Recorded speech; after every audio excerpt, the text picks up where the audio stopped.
voz.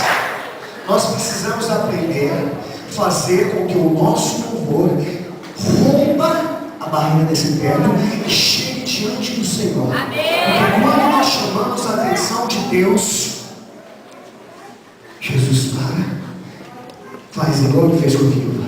Alguém me tocou. Mas como? Todo mundo te tocou. Não. Alguém me tocou. Eu falo isso para tirar os discípulos, porque de mim saiu o poder. Então nós temos que convencer a Deus. Nós temos que convencer Satanás. Nós temos que convencer nossos irmãos. Olhe para quem está do seu lado, nos olhos. Nos olhos.